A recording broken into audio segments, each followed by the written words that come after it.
present my deep reinforcement learning agent for the game of Othello.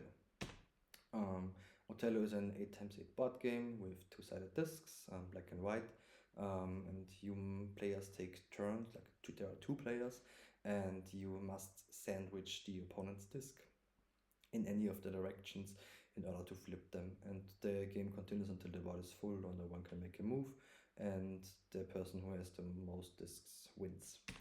AlphaZero is the architecture that I've used. It's from 2017 and the successor of AlphaGo, which was a model able to learn various different board games from scratch without knowing any rules.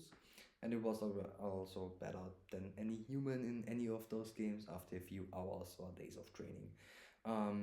It's rather simple actually. It's basically just 5 convolution layers and residual blocks. So interesting to see how it started in 2017.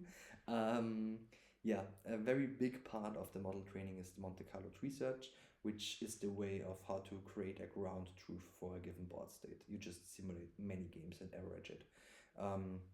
Replay buffer is also very important, and basically the MCTS and the model's output are both value and policy. Value is the expected reward or the simulated reward, and policy is about the probability distribution for all 64 fields. And yeah, you compare the model's outputs to the MCDS output, you calculate the error metric, update the model parameters, and then do the most likely move of the model. Yes, additionally in the error metric there's also a regularization term added to it, which ensures that the model parameters are not getting too big. It's an L2 regularization term. It's a little hard to evaluate such models because you have no ground truth or no test data really, because the model is trained on simulated data and the quality of that depends on the simulation time. So the more time you spend on simulation, the better your model will be. Training the model was like 5% of the computational resources. 95% was the MCTS. And unfortunately, I just ran out of time for this project, and it's also not that straightforward to parallelize. So yeah, my final model was more or less able to beat me, but using more time for the MCTS would have been very beneficial. A few remarks to that. In general, the model's tactics were good, but the devil is in the detail, because one bad move at the beginning or in the middle of the game can just diminish or evaporate your chances of winning the game. And yeah, I would have used more time on the MCTS parallelization retrospectively, or oversampling some important game states. Yes.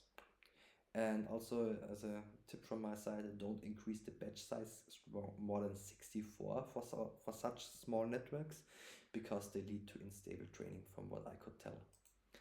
Also, try out different learning rates at the beginning and see how fast the error diminishes, because yeah, 1 to the power of -3 was better than after 1 hour than 1e to the power of -4 after 12 hours. Yeah, to stay sane during debugging such pipelines, write waterproof tests. That what was helped me a lot. And also, yeah, even if you have a really bad pipeline, neural networks can learn something. That's also something I realized in the middle of it. Maybe a quick demo at the end.